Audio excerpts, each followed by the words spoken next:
اعوذ باللہ من الشیطان الرجیم بسم اللہ الرحمن الرحیم الحمد للہ رب العالمین والصلاة والسلام علی محمد وعلی آلہ الطیبین الطاہرین المعصومین واللعنۃ الدائمۃ علی اعدائہم اجمعین اما بعد فقد قال اللہ سبحانہ وتعالی فی کتابہ المجید بسم اللہ الرحمن الرحیم شہر رمضان الذی انزل فیہ القرآن ہدی للناس وبینات من الہدی والفرقان۔ محترم ناظرین کرام، قرآن مجید کے 24ویں پارے کا خلاصہ آپ کی خدمت میں حاضر ہے۔ قرآن مجید کے 24ویں پارے میں سورہ مبارکہ زبر کی باقی ماندہ آیتیں یعنی آیت نمبر 32 سے لے کر آیت نمبر 75 تک شامل ہیں۔ اس کے علاوہ سورہ مبارکہ غافر، سورہ مبارکہ فصلت، یہ دونوں پوری سورہیں اس پارے میں شامل ہیں۔ اس پارے کی ابتدائی آیت میں خداوند کریم نے فرمایا کہ سب سے بڑا جھوٹا وہ ہے کہ جو اللہ پر جھوٹ باندھتا ہے اور سچائی کی تکذیب کرتا ہے، اور متقی وہ ہے جو سچ لے کر آئے اور سچ کی تصدیق کرے، اور متقی کی جزا کا خداوند کریم نے ذکر فرمایا۔ پھر اس کے بعد شرک کی نفی کی گئی اور فرمایا کہ یہ جو مشرکین ہیں یہ ہمارے رسول کو اپنے بتوں سے ڈراتے ہیں۔ خداوند کریم نے اپنے حبیب سے کہا کہ کیا اللہ اپنے بندے کے لیے کافی نہیں ہے؟ یعنی خداوند کریم اگر یہ مشرکین آپ کو اپنے بتوں سے ڈراتے ہیں تو خداوند کریم کافی ہے آپ کے لیے، یعنی آپ گھبرائیں نہیں۔ اور یہ مشرکین کا ایک وہم اور خیال ہے کہ یہ بت جو ہے وہ آپ کو کوئی نقصان پہنچا سکیں گے۔ فرمایا کہ یہ بت نہ کسی کو نفع دے سکتے ہیں نہ کسی کو نقصان پہنچا سکتے ہیں۔ پھر اس کے بعد خداوند کریم نے فرمایا کہ زندگی اور موت کا مالک جو ہے وہ خداوند کریم ہے۔ آیت نمبر 42 میں خداوند کریم نے ارشاد فرمایا کہ اللہ یتوفی الانفس حین موتها والتی لم تمت فی منامها فیمسک التی قضى علیہ الموت ویرسل الاخرى الى اجل مسمى ان فی ذلک لآیات لقوم یتفکرون، کہ خداوند کریم ہے وہ ہے کہ جو جانوں کو موت دیتا ہے، اپنے پاس بلا لیتا ہے جب ان کی موت کا وقت آ جاتا ہے، اور ان جانوں کو بھی اپنے پاس بلا لیتا ہے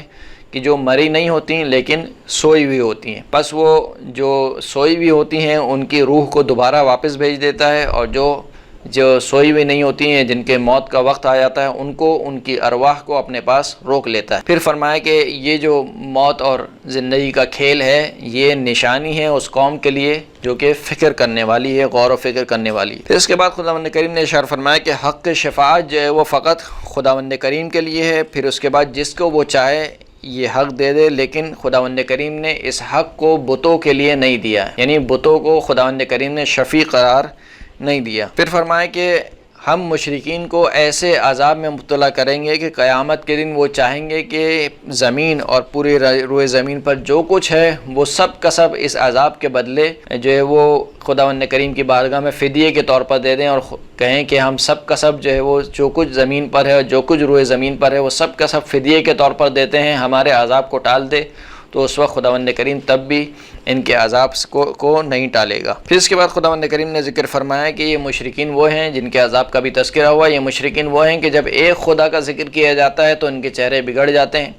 اور جب ان کے شرکاء کا ذکر کیا جاتا ہے یعنی جن کو یہ اللہ کے ساتھ شریک قرار دیتے ہیں تو یہ بالکل خوش و خرم ہو جاتے ہیں۔ پھر فرمایا کہ جب کسی مصیبت میں گرفتار ہوتا ہے انسان تو مخلصانہ اللہ کو پکارتا ہے، اور جب اللہ اسے نعمت دے دیتا ہے تو یہ کہتا ہے تو یہ تو میرے اپنے علم کے بلبوتے پر مجھے ملا ہے، یعنی جب مصیبت میں گرفتار ہوتا ہے تو اللہ کی بارگاہ میں رجوع کرتا ہے، اور جب اللہ نعمت دے دیتا ہے تو تکبر کرنے لگتا ہے اور سمجھتا ہے کہ جو کچھ ہے وہ میں ہوں، میرے علاوہ کچھ نہیں ہے، میرے علم کی بنیاد پر یہ مجھے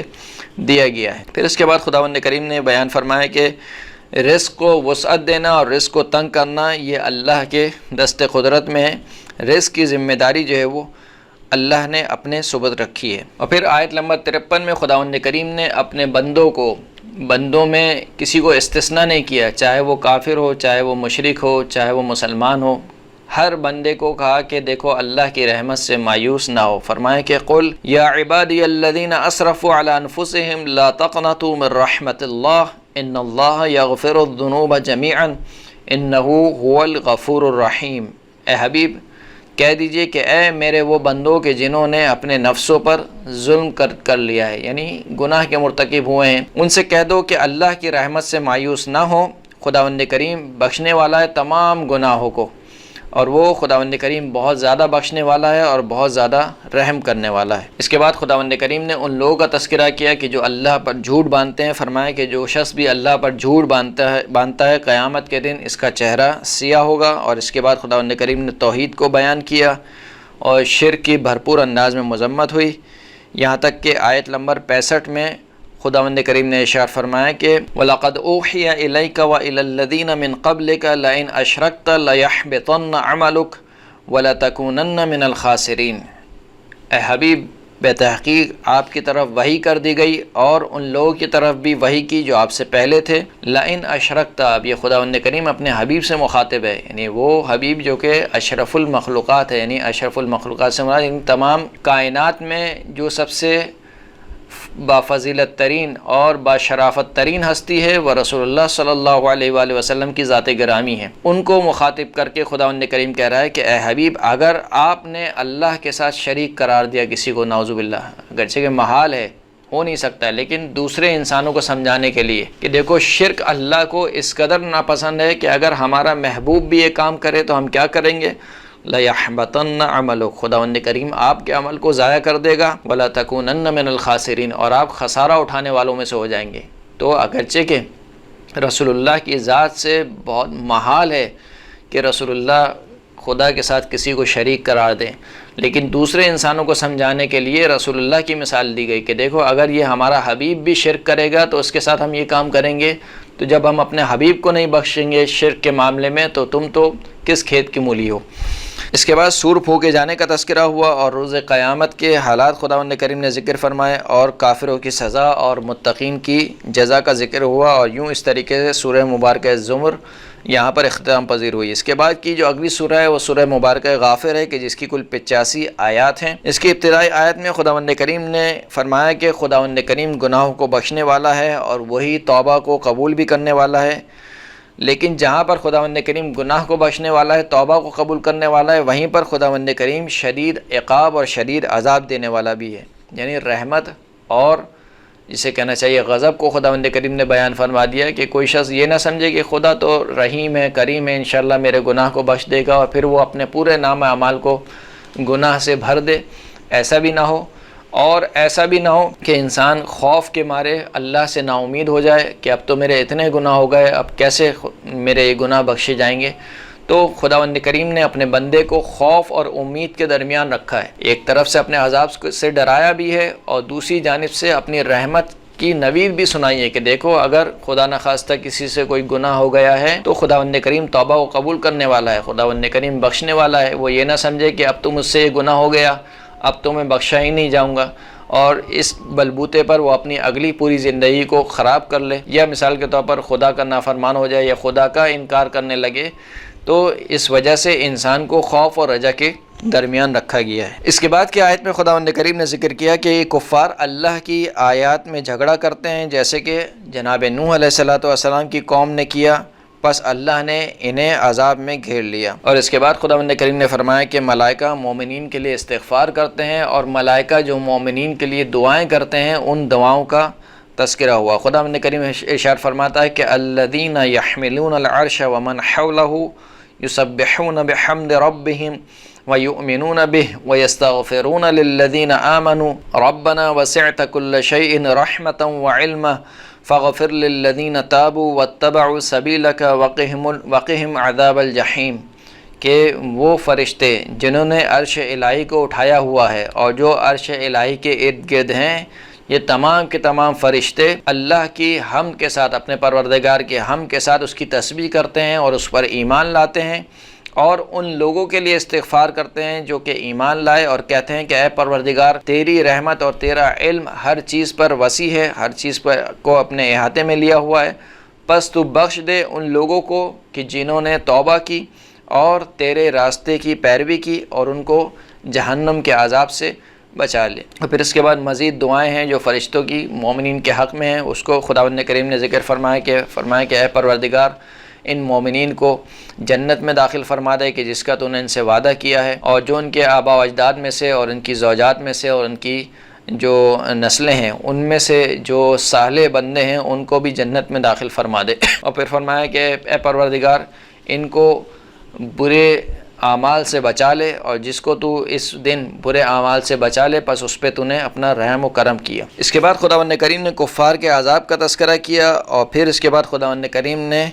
اپنا تعارف کراتے ہوئے توحید کی نشانیوں کو بیان کیا اور فرمایا کہ اللہ کی مخلصانہ عبادت کی جائے۔ پھر اس کے بعد قیامت کا تذکرہ ہوا اور فرمایا کہ قیامت کے دن کسی پر ظلم نہیں کیا جائے گا، اور قیامت کی ہولناکی کو خداوند کریم نے بیان فرمایا۔ اور اس کے بعد گزشتہ قوموں کا حوالہ دیتے ہوئے خداوند کریم نے ارشاد فرمایا کہ کیا یہ زمین پر چلے پھرے نہیں ہیں کہ اپنے سے پہلی قوموں کا انجام دیکھیں کہ ان کے پاس ہمارے رسول آئے، لیکن ان ساری قوموں نے ہمارے رسولوں کو جھٹلایا اور اس کے نتیجے میں ہمارے عذاب نے ان کو گھیر لیا۔ اس کے بعد خداوند کریم نے فرمایا کہ ہم نے جناب موسیٰ علیہ السلام کو فرعون، قارون اور حامان کی طرف بھیجا واضح نشانیاں دے کر، لیکن وہ یہی کہتے رہے کہ یہ موسیٰ جو ہے وہ جادوگر ہے، اور فرعون نے حضرت موسیٰ علیہ السلام کو قتل کرنے کی دھمکی دی، اور بہانہ یہ بنایا کہ میں اسے کیوں قتل کر رہا ہوں، یعنی جو فرعون کی قوم تھی اس کے سامنے کہا کہ میں اس کو قتل کر دوں گا کیونکہ یہ تمہارے دین کو تبدیل کر رہا ہے اور زمین پر فساد پھیلا رہا ہے۔ پھر اس کے بعد انہی آیات کے ذیل میں مومن آل فرعون کا تذکرہ ہوا کہ جو تقیے کے عالم میں اپنے دین کو جس نے چھپایا ہوا تھا، جو کہ خود فرعون کے دربار میں ایک شخص تھا۔ آیت نمبر 28 میں اس کا بیان ہوا، فرمائے کہ وقال رجل مؤمن من آل فرعون یکتم ایمانہ اتقتلون رجلا ان یقول ربی اللہ وقد جاءکم البینات من ربکم وان یکن کاذبا فعلیہ کذبہ وان یکن صادقا یصبکم بعض الذی یعدکم ان اللہ لا یہدی من ہوا مسرف کذاب۔ کہ وہ شخص جو کہ آل فرعون میں سے مومن تھا وہ بول اٹھا، اور اس نے اپنے ایمان کو چھپایا ہوا تھا، وہ بول اٹھا کہ کیا تم ایک ایسے شخص کو قتل کرنے جا رہے ہو، یعنی جناب موسیٰ کے بارے میں، کہ کیا تم جناب موسیٰ کو قتل کرنے جا رہے ہو، کہ وہ کہتا ہے کہ میرا پروردگار جو ہے اللہ ہے، اور اس پر وہ واضح نشانیاں بھی لے کر آیا ہے، یعنی باقاعدہ معجزات بھی تم کو دکھائے ہیں۔ بس اگر وہ جھوٹ بولتا ہے تو اس کے اوپر اس کے جھوٹ کا وبال ہے، اور لیکن اگر وہ سچا نکلا تو کیا ہوگا۔ یعنی مومن آل فرعون نے فرعون اور فرعون کی قوم کے سامنے یہ احتمال دیا کہ اگر فرض کر لیجئے کہ اگر وہ سچا نکلا تو کیا ہوگا، یعنی اگر جھوٹا ہے تو صحیح ہے، اس کا جو جھوٹ ہے وہ اس کے اوپر ہے، اگر کوئی خدا نہیں ہے واقع میں اور کوئی عذاب آنے والا نہیں ہے تو تمہارا نقصان کیا ہوگا۔ جب کوئی خدا ہی نہیں ہے تو کوئی عذاب بھی نہیں ہوگا، تو چاہے تم اس کی بات کو مان لو تب بھی کوئی نقصان نہیں ہوگا۔ لیکن اگر وہ سچا نکلا، یعنی جناب موسیٰ اگر سچے نکلے تو پھر کیا ہوگا، یقیناً وہ عذاب کہ جس سے وہ تمہیں ڈرا رہے ہیں وہ یقیناً تمہارے پاس آ کے رہے گا۔ اور خداوند کریم کسی بھی ایسے شخص کو ہدایت نہیں دیتا جو کہ حد سے زیادہ تجاوز کرنے والا ہو اور بہت زیادہ جھوٹ بولنے والا ہو۔ پھر اس کے بعد خداوند کریم نے بعد کی آیت میں مومن آل فرعون کی جو مسلسل دلیلیں تھیں اپنی قوم کے سامنے، ان کا تذکرہ کیا کہ مومن آل فرعون جو ہے وہ اپنی قوم کو اس بات سے ڈراتا رہا کہ وہ حضرت موسیٰ کی مخالفت کریں، اور کہا کہ کہیں ایسا نہ ہو کہ جس طریقے سے قوم نوح، قوم عاد اور قوم سمود پر عذاب آیا تم پر بھی عذاب آن پہنچے۔ اور پھر مزید دلائل اپنی قوم کے سامنے پیش کیے، اور ان کی قوم نے آل فرعون کی باتوں کو نہیں مانا۔ اس کے بعد اخروی عذاب کا تذکرہ ہوا، اور فرعون کی قوم کی برزخی عذاب کے بارے میں خداوند کریم نے کچھ آیتیں نازل کی، یعنی برزخ کے عالم میں اس وقت جو قوم فرعون جس عذاب میں مبتلا ہے اس کو خداوند کریم نے بیان فرمایا، اور فرمایا کہ یہ تو ابھی برزخی عذاب ہے، جب یہ آخرت میں ہمارے پاس پہنچیں گے تو ہم اس سے بھی زیادہ شدید تر عذاب میں ان کو مبتلا کریں گے۔ اس کے بعد خداوند کریم نے فرمایا کہ ہم ضرور اپنے رسولوں کی اور مومنین کی دنیا اور آخرت میں مدد فرمائیں گے۔ آیت نمبر 51 میں خداوند کریم نے ارشاد فرمایا کہ اِنَّا لَنَنصُرُ رُسُلَنَا وَالَّذِينَ آمَنُوا فِي الْحَيَاةِ الدُّنْيَا وَيَوْمَ يَقُومُ الْأَشْهَادُ۔ بے تحقیق ہم اپنے رسولوں کی اور صاحبان ایمان کی دنیا میں بھی اور آخرت میں بھی، یعنی جس دن گواہیاں قائم ہوں گی، گواہوں کو لایا جائے گا، اس دن دونوں دن اس دنیا میں بھی اور آخرت میں بھی ہم مومنین کی بھی اور اپنے رسولوں کی بھی مدد فرمائیں گے۔ پھر اس کے بعد کی آیت میں آیت نمبر 60 میں خداوند کریم نے فرمایا کہ جو بھی اللہ کو پکارتا ہے تو اللہ ضرور اس کی صدا کو سنتا ہے، جواب دیتا ہے۔ وقال ربکم ادعونی استجب لکم ان الذین یستکبرون عن عبادتی سیدخلون جہنم داخرین۔ تمہارا پروردگار کہتا ہے کہ مجھے پکارو میں تمہارا جواب دوں گا۔ بے تحقیق وہ لوگ کہ جنہوں نے میری عبادت سے تکبر کیا، اور یہاں پر عبادت سے مراد یعنی دعا ہے، یعنی جس نے دعا مانگنے میں تکبر سے کام لیا، اور وہ دعا یا تو بہت کم مانگتا ہے یا دعا مانگتا ہی نہیں ہے۔ دعا نہ مانگنے کو خداوند کریم نے تکبر سے تعبیر کیا ہے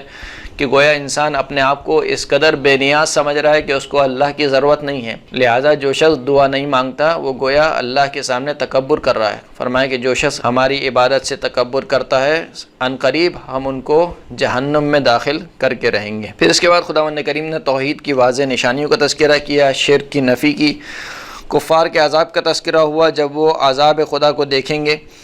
تو کہیں گے کہ اب ہم ایک اللہ پر ایمان لائے ہیں اور اپنے شرکاء سے بیزاری اختیار کریں گے، لیکن خداوند کریم فرمائے گا کہ آج کے دن تمہارا ایمان لانا تمہیں کوئی فائدہ نہیں پہنچائے گا۔ یہاں پر سورہ مبارکہ غافر اختتام پذیر ہوتی ہے۔ اس کے بعد جو اگلی سورہ ہے وہ سورہ مبارکہ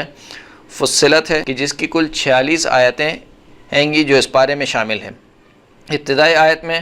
فرمایا کہ یہ قرآن مجید خدائے رحمان اور رحیم کی جانب سے ایک ایسی کتاب ہے کہ جس کی آیتوں کو کھول کھول کر بیان کر دیا گیا ہے، اور یہ قرآن بشارت دینے والا اور اللہ کے عذاب سے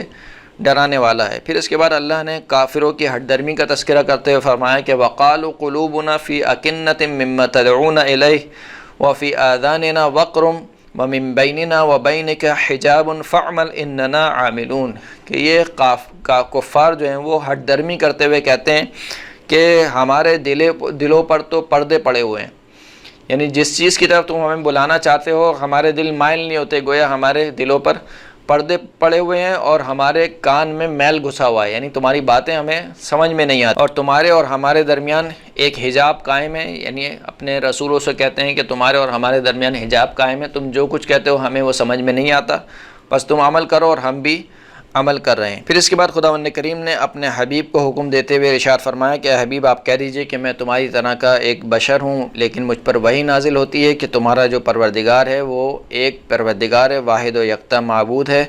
بس اسی کے لیے جو ہے وہ اپنے دین کو پر ثابت قدم رہو، قائم کرو اور اس سے استغفار کرو۔ پھر اس کے بعد خداوند کریم نے توحید کی واضح اور روشن نشانیوں کو کفار کے لیے بیان کیا، اور کائنات کی خلقت کا تذکرہ ہوا، قوم عاد اور قوم سمود کا تذکرہ ہوا اور انہیں نشان عبرت بنا کر پیش کیا گیا۔ پھر اس کے بعد قیامت کا تذکرہ ہوا اور اس دن کے گواہوں کا تذکرہ ہوا۔ آیت نمبر 19 سے لے کر آیت نمبر 21 میں خداوند کریم ارشاد فرماتا ہے وَيَوْمَ يُحْشَرُ أَعْدَاءُ اللَّهِ إِلَى النَّارِ فَهُمْ يُوزَعُونَ حَتَّى إِذَا مَا جَاءُوهَا شَهِدَ عَلَيْهِمْ سَمْعُهُمْ وَأَبْصَارُهُمْ وَجُلُودُهُمْ بِمَا كَانُوا يَعْمَلُونَ، کہ جس دن اللہ کے دشمنوں کو دوبارہ اٹھایا جائے گا، یعنی آتش جہنم پر ان کو پیش کیا جائے گا اور ان کو تقسیم کر دیا جائے گا آتش جہنم میں کہ پہلے دروازے سے یہ داخل ہوگا، دوسرے دروازے سے یہ داخل ہوگا، اور سب کو جب جمع کر لیا جائے گا یہاں تک کہ جب ان کو لایا جائے گا تو ان کی بصارت اور ان کی سماعت اور ان کی کھال یہ سب جو ہے وہ اللہ کی بارگاہ میں گواہی دیں گی، اور جب یہ اپنے جسم کو گواہی دیتے ہوئے دیکھیں گے تو عرض کریں گے وَقَالُوا لِجُلُودِهِمْ لِمَا شَهِدْتُمْ عَلَيْنَا قَالُوا أَنْطَقَنَا اللَّهُ الَّذِي أَنْطَقَ كُلَّ شَيْءٍ وَهُوَ خَلَقَكُمْ أَوَّلَ مَرَّةٍ وَإِلَيْهِ تُرْجَعُونَ، یہ اپنے کھال سے کہیں گے یا اپنے جسم سے کہیں گے کہ تم ہم پر کیوں گواہی دے رہے ہو، تو وہ کھال یا وہ ان کے ہاتھ اور ان کی سماعت اور ان کی بصارت ان سے کہے گی کہ آج کے دن اللہ نے ہمیں زبان دی ہے، وہی اللہ کی جو ہر شے کو زبان دینے والا ہے، یعنی ہر شے کو گفتگو کا سلیقہ سکھانے والا ہے، اور وہ خداوند کریم وہی کہ جس نے تمہیں پہلی مرتبہ خلق کیا تھا اور اب تم اسی کی طرف پلٹائے جاؤ گے۔ پھر خداوند کریم نے ان کافروں کا تذکرہ کیا، ان کافروں کے عذاب کا تذکرہ کیا کہ جو کہتے ہیں کہ اس قرآن کو پر کان نہ دھرو اور اس قرآن کی باتوں کو